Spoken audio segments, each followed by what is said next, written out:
السلام عليكم ورحمة الله وبركاته وسلامتين dhammaan ardayda ku xidhan shabakada Kadiya Group waxaynu soo gaadhnay casharkeennii labaad oo aynu ku qaadanayno composition waxaynu soo barannay introduction-ka ama interface-ka hore ee After Effects iyo import project oo ah sida loo soo geliyo muuqaal cod iyo sawirro oo qaab isku mid ah loo maro maanta casharkeenu waxa uu ku saabsan yahay composition oo noqon doona casharkeennii labaad haddaba marka aynu doonayno inaynu composition samayno waxaynu u baahannahay marka ugu horeysa waxaynu u baahannahay inaynu soo gelino waxa aynu doonayno inaynu samayno ama effects ku darno ama edit garayno oo noqon kara muuqaallo iyo sawirro iyo codad waynagii soo sheegnay saddex hab ayaa lagu soo geliyaa habka ugu fudud baynu kusoo gelin insha allah inagoo double click siina halkan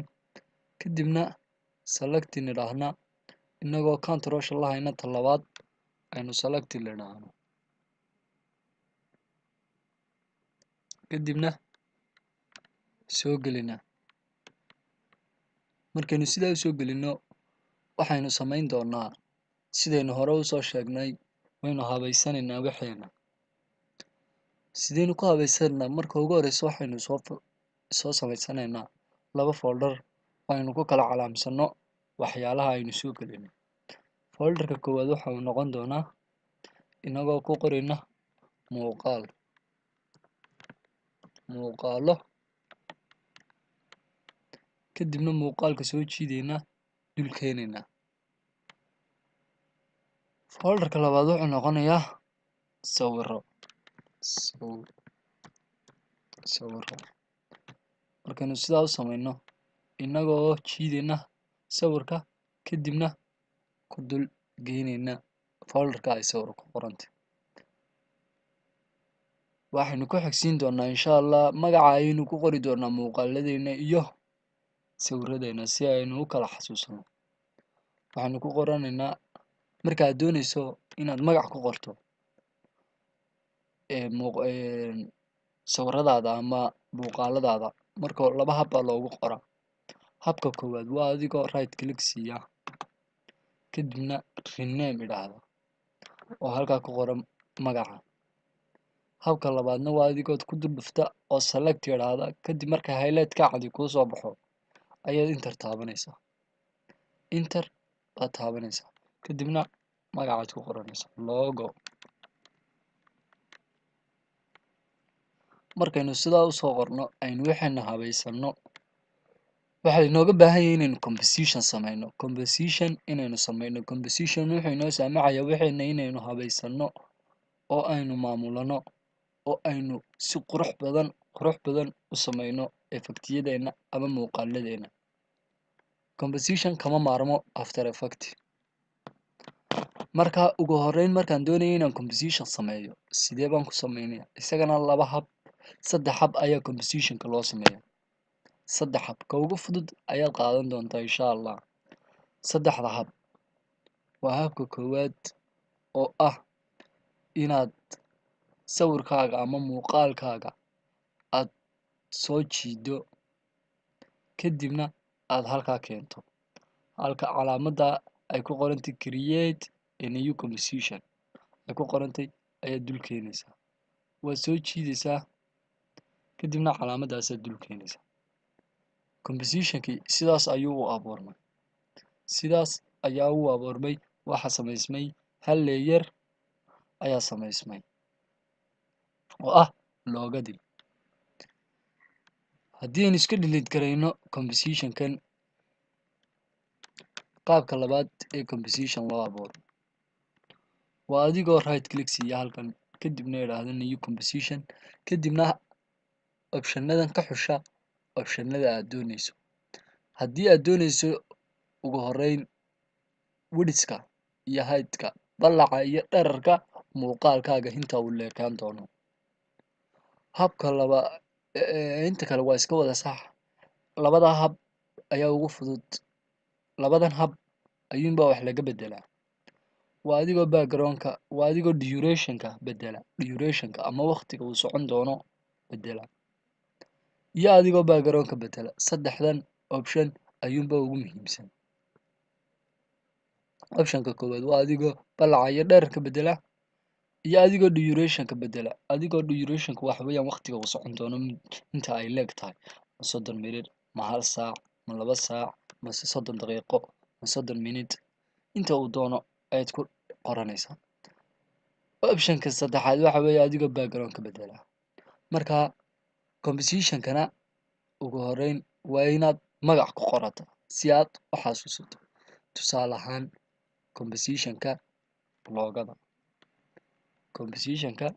loogada logo composition logo kadibna okay idhaahda. Composition ayaa halkaa inoo furmay, marka halkan inoo yimid halkaa.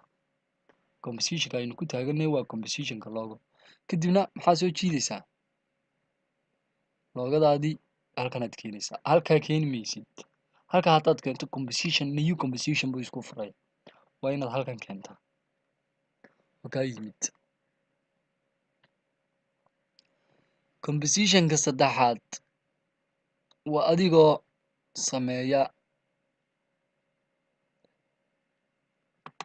sameeya composition taga kadibna new composition idhaahda. Kadibna sidii si leeg usoo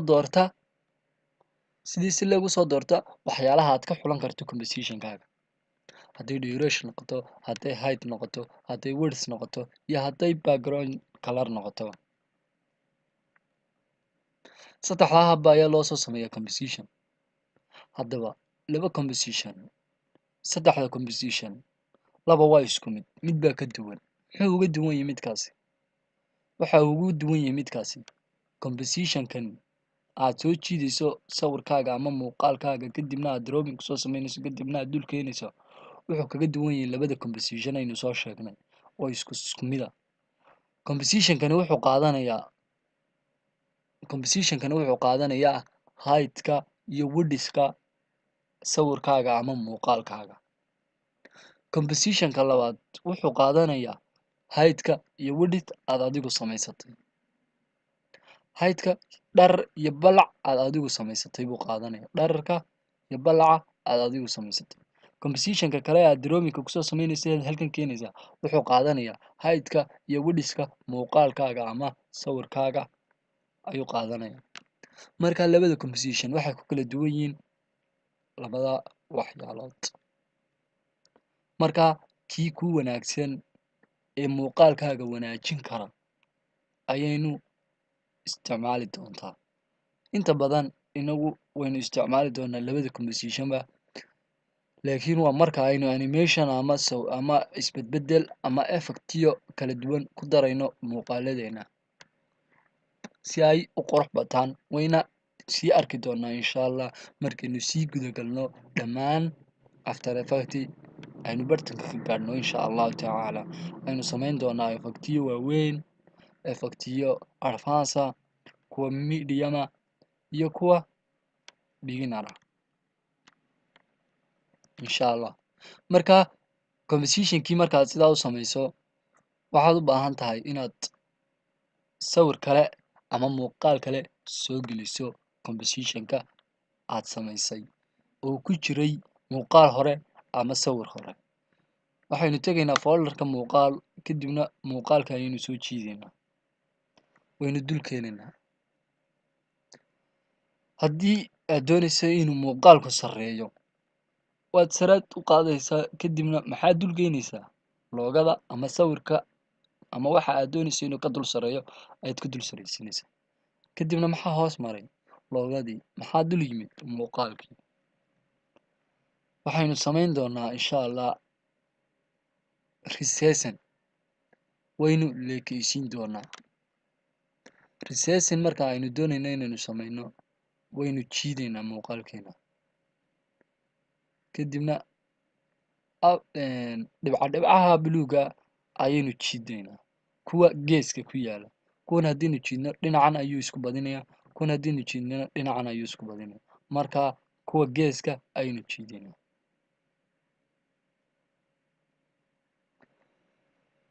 Waxaynu doonaynaa inaynu loogada soo dul marino. saddexdan hab ayaa compositionka loo abuuraa. insha allahu tacaala waxaan filayaa inaad fahantay composition. casharada waynu soo koobkoobaynaa, waynu yaryaraynaynaa si aad u fahanto unala qabsato. waxaynu doonaynaa qof aan hore weligii usoo arag After Effects inuu fahmo After Effects wuxuu yahay, waxa loo isticmaalo iyo wuxuu qabto. insha allahu tacaala casharkan intaas ayuu ku eegyahay. waa ilaawina inaad subscribe tirahdaan channelka, commentiga noogu soo qortaan wixii faallo ah ama feedback ah. si ay dhiirigelin noogu noqotona waxaad noo samaysaan like iyo subscribe adigoo riixaya jalaska yar ee subscribe dhinaceeda.